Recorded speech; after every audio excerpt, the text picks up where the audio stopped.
harus berdasarkan, eee, apa ya, pemahaman yang jelas gitu ya, dasar yang jelas. Jangan sampai Anda menjadi psikolog, lalu kemudian Anda melakukan diagnosa dengan cara nebak Anda kamu depresi, kamu stres, kamu skizofrenia, misalkan kamu, eee, apa namanya tuh, eating disorder misalkan. Nggak bisa seperti itu kan. Anda harus, melakukan pengukuran, makanya Anda harus paham cara mengukurnya. Dan tingkat reliabilitas pengukuran pun harus paham. Kenapa? Karena ini alat ukur yang Anda gunakan ini betul-betul bisa dipercaya atau tidak, gitu. Jangan sampai Anda menggunakan alat ukur yang harus dikalibrasi lagi gitu ya. Alat ukur dalam melakukan diagnosa yang sebetulnya tidak pas gitu ya, atau interpretasinya salah, cara scoring-nya salah. Makanya Anda harus memahami anatomi dari alat ukur ini, gitu. Ya, untuk, apa namanya itu, untuk minggu depan Anda,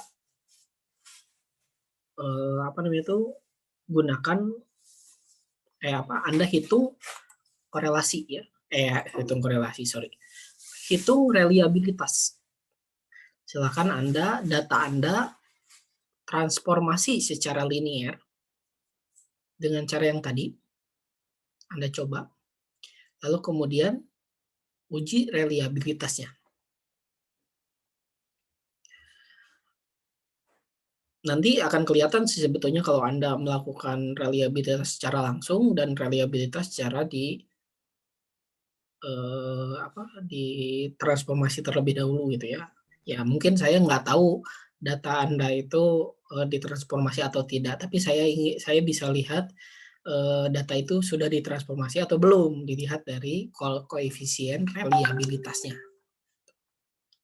Jadi, ya saya sarankan untuk ditransformasi saja. Satu lagi, ini yang lain kemana? Apakah tidak bisa masuk?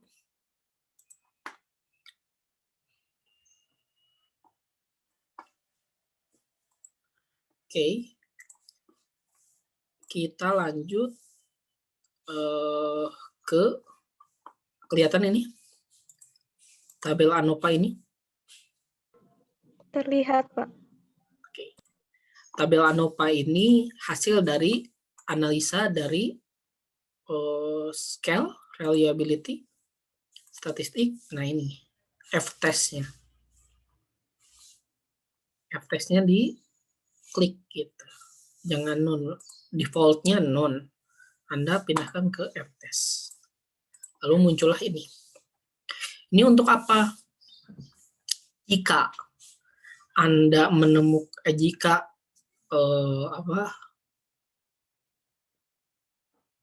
skala Anda atau alat ukur Anda memiliki itemnya, n itemnya sedikit, kurang dari 20, atau misalkan kurang dari 10, atau kurang dari 15 misalkan, cuma ada 11 misalkan, cuma ada 9. Nah, Anda bisa lakukan cara ukurnya, misalkan mungkin di sini, di Cronbach alpha-nya akan rendah ya, akan rendah. Makanya Anda lihat di sini, kalau misalkan ini bagi yang alat ukurnya atau skalanya lebih dari atau kurang dari 15 gitu ya. Misalkan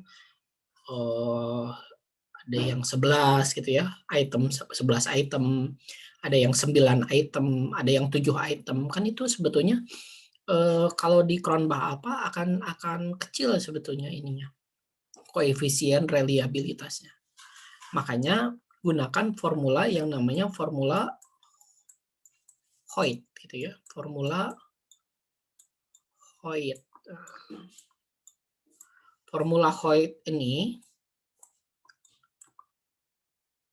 berasal dari rumusnya adalah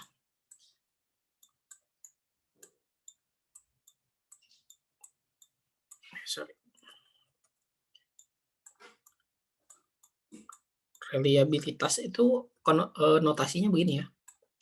Korelasi dari X dan X aksen gitu. Korelasinya adalah 1 dikurangi varian standar error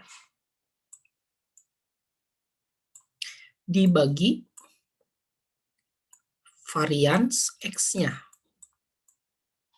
Gitu. Nah, gitu. Jadi formula Hoyt ini dasar apa?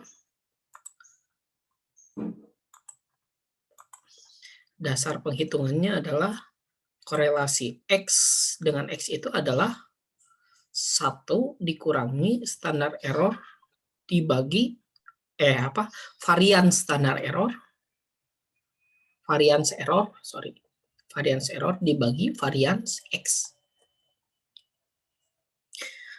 Menggunakan ANOVA ini biar lebih mudah, bahwa mean square yang di sini itu adalah varians X-nya. Gitu. Varians X adalah hasil dari mean square between people, itu adalah varian X. Nah, lalu residual dari within people, yang ini 0,584 adalah varians errornya.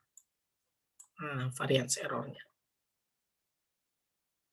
Jadi formula Hoyt ini Anda bisa aplikasikan adalah 1 dikurangi, nah ini varians errornya adalah 0,58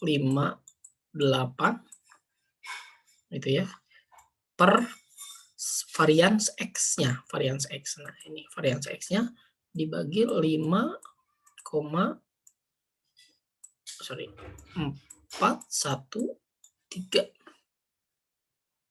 Gitu. Ini adalah formula Hoyt. Jadi kalau misalkan tadi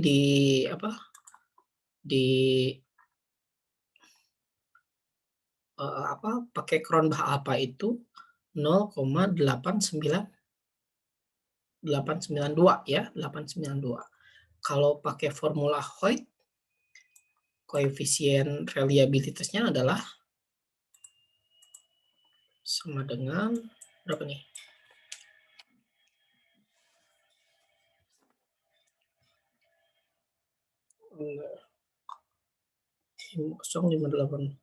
0,892. Nah, sama ya. Sama dengan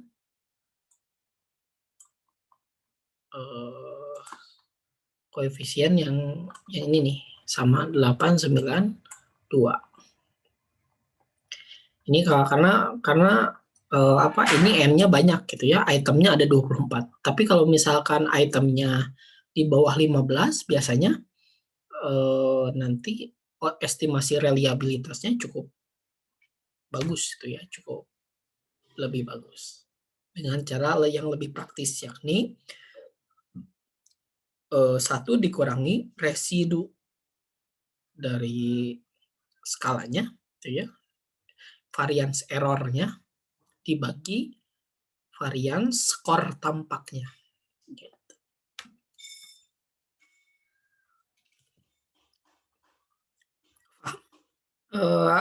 Ada yang mau ditanyakan?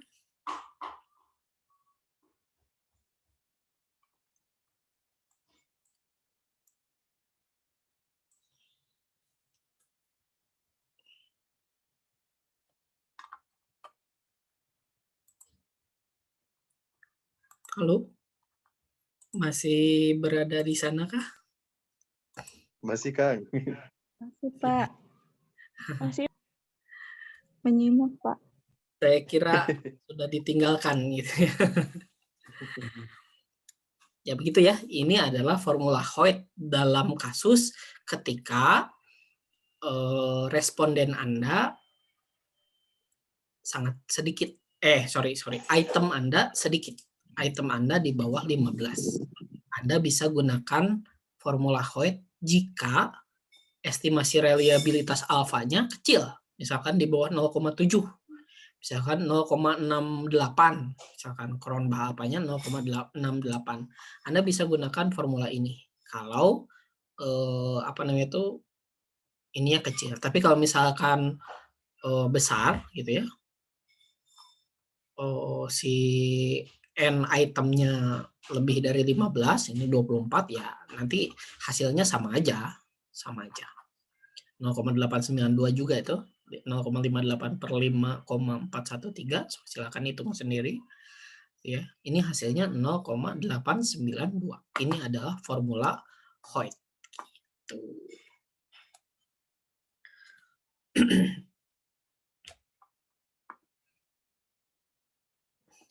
Oke, sudah cukup jelas?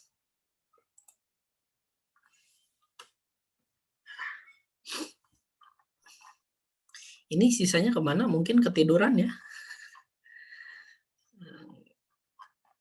Ya, nggak apa-apa sih. Saya mah bebas aja. Mau menyimak, mau tidak, mau kuliah atau tidak. Yang penting nanti UTS-nya bisa, gitu ya. UAS-nya bisa aja. Gitu. Siap, Kang. Ada yang mau ditanyakan dulu?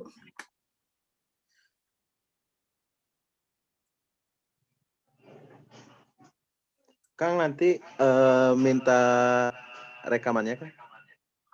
Oke, nanti saya share. Ini juga sedang direkam kok. Siap. Ada lagi? Mudah-mudahan Anda tidak kapok ya dengan ini masih panjang sebetulnya ceritanya. Ini baru pembersihan data menuju reliabilitas gitu. Nanti reliabilitas, nanti juga ada validitas faktorial gitu ya, untuk menentukan apakah si data itu masuk pada terkonfirmasi masuk pada penghitungannya. Untuk di minggu depan Anda cari koefisien reliabilitasnya ya, dengan terlebih dahulu dikonversi menjadi data inilah. Tapi deadline-nya nggak apa-apa lah, nggak usah minggu depannya lagi lah, nggak apa-apa. Yang kemarin juga masih belum semuanya, masih ada yang belum mengumpulkan gitu ya, nggak apa-apa. Tapi Anda coba untuk minggu depan Anda uji reliabilitasnya gitu ya. Anda lalu temukan sebelum menemukan reliabilitasnya, Anda bersihkan datanya melalui summated ratings tadi. Cara penghitungannya ada di PPT yang saya share ya.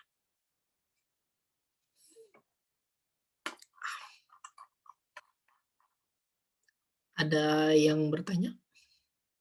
Ada yang mau ditanyakan?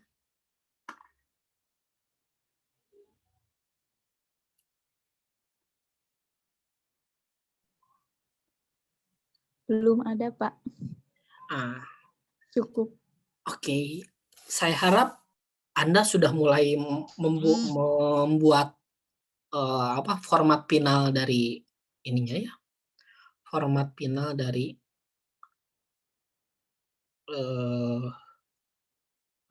si alat ukur Anda.